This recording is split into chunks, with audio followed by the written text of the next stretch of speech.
Hai teman-teman, kita jumpa lagi di channel YouTube Hika, Hitung Fisika. Pada materi kita kali ini, kita akan bahas tentang judul usaha dan energi. Mari kita mulai. Pada materi kali ini, kita akan lebih fokuskan ke pembahasan tentang usaha. Yaitu, usaha dalam fisika adalah hasil perkalian antara gaya yang dilakukan pada sebuah benda dengan perpindahan benda yang searah dengan gaya. Dari definisi yang tadi saya sebutkan, dapat kita buat rumus yang akan kita pakai, yaitu usaha W sama dengan F dikali S, di mana W adalah usaha, satuannya Joule, F adalah gaya atau dorongan, atau bisa dapat berupa sebuah tarikan, satuannya Newton, dan S adalah perpindahan yang terjadi akibat dorongan atau tarikan tersebut. Dan ingat, satuannya akan kita gunakan meter. Ya, teman-teman ingat ya, pakai meter satuannya. Nah, usaha yang kita kenal nanti kita dapat bedakan menjadi 3 jenis, yaitu usaha yang bernilai positif, usaha yang bernilai 0, dan usaha yang bernilai negatif. Bagaimana dikatakan usaha yang dilakukan ini positif nilainya? Mari kita lihat. Usaha dikatakan positif jika nilai dari arah dari gaya, ya, arah dari gaya searah dengan perpindahan. Jadi kita asumsikan benda ini bergerak ke kanan. Nah, nilai dari F ini juga ke kanan, berarti dia searah ya. Nah, kalau searah, maka usaha yang dikerjakan pada benda ini oleh F adalah positif. Akibat yang terjadi dari sebuah usaha positif adalah benda yang semula diam akan jadi bergerak. Atau benda yang sudah bergerak, kelajuannya akan bertambah akibat dari dorongan ini. Berikutnya, bagaimana dengan usaha disebut negatif jika nilai dari gaya yang dikerjakan arahnya, ya lebih tepatnya ini arahnya dari gaya Newtonnya ini berlawanan dengan gerakan benda. Jadi di sini gerakan bendanya ke kanan, sedangkan F yang dikerjakannya ke kiri. Jadi ini bersifat berlawanan. Maka nilai dari usaha yang dikerjakan ini kita sebut negatif.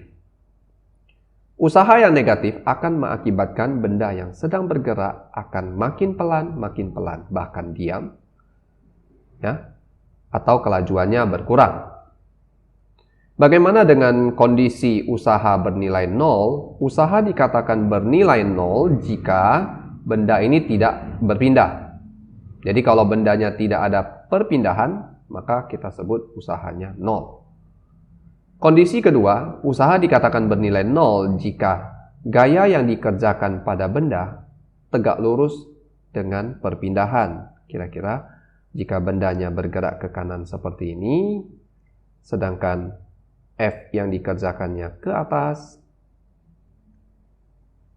berpindahnya ke kanan, ini kita sebut usaha bernilai 0. Jadi, teman-teman harus lebih hati-hati mengamati kondisi F arahnya ini tegak lurus, maka usahanya 0. Nah, bagaimana kita gunakan rumus usaha dalam soal fisika? Mari kita lihat contoh soal nomor 1. Dikatakan di sini ada sebuah balok masanya 2 kg ditarik oleh gaya horizontal. Jadi ada sebuah baloknya ini ditarik dengan gaya horizontal sebesar 30 Newton, sehingga benda ini berpindah sejauh 4 meter. Kita lihat di sini, baloknya bermassa 2 kg, dan kita tahu setiap benda memiliki gaya berat W. W sama dengan M kali G. Jadi gaya berat 20 dikali G. Gravitasi kita beri nilai 10 ya.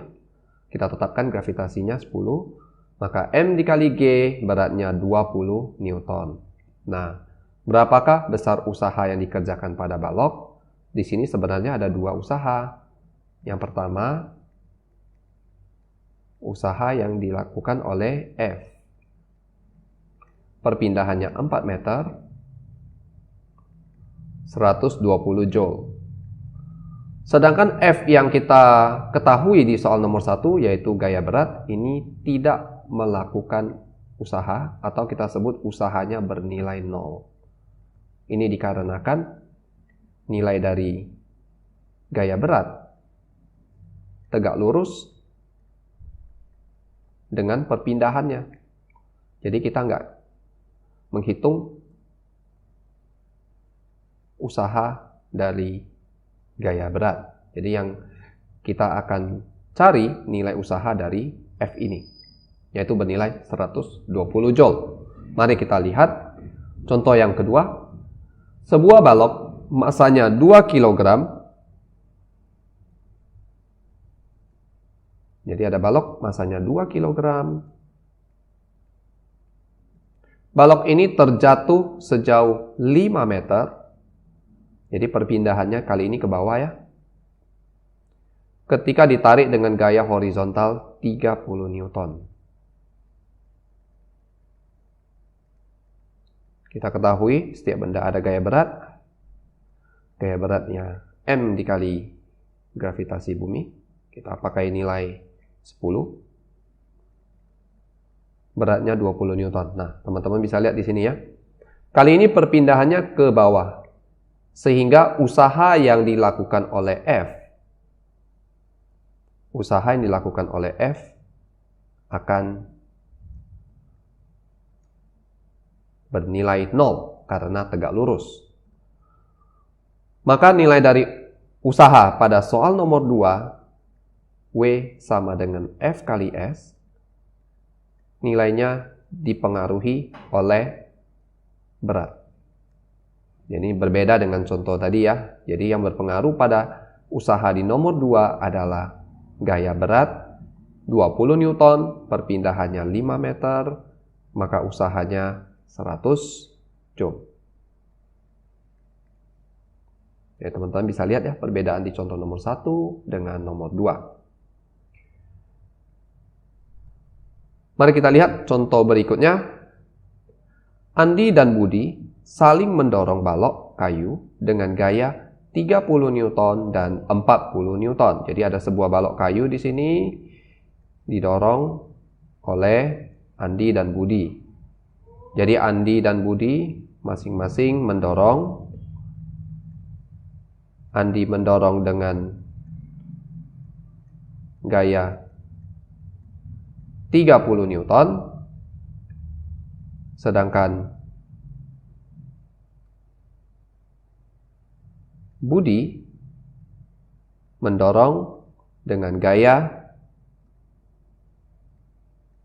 40 Newton.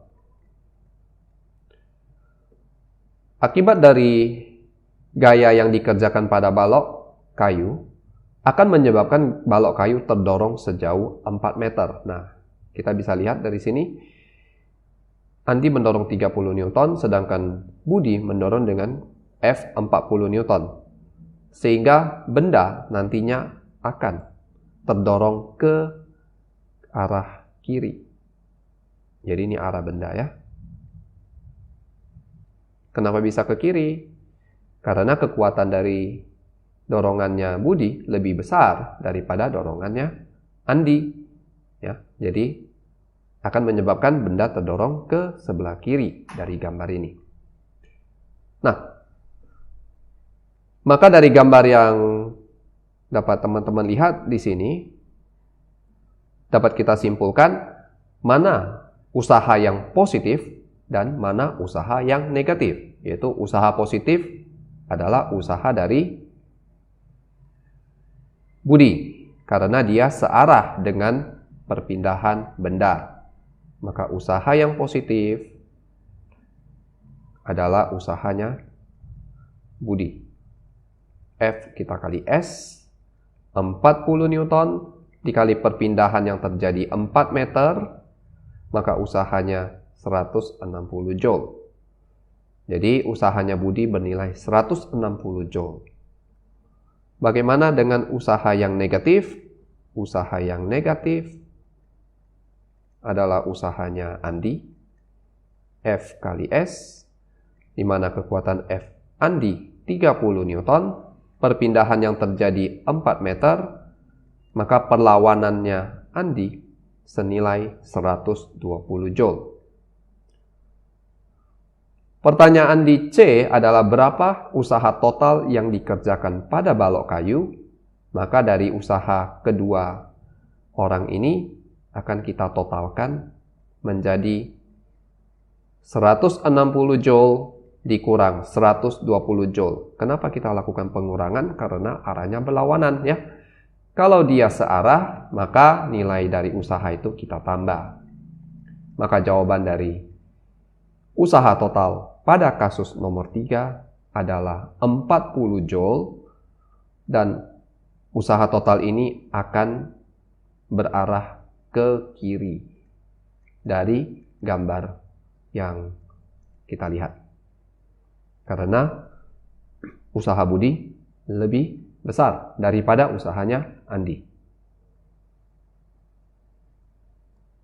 Oke, sekian pembahasan kita untuk kasus yang kita bahas hari ini, yaitu materi usaha. Semoga penjelasan tadi dan contoh-contoh membantu teman-teman lebih paham dan lebih mengenal bagaimana cara menghitung usaha yang lebih baik. Sampai jumpa lagi kita di video selanjutnya. Jangan lupa like, subscribe. Salam Hika, hitung fisika. Bye.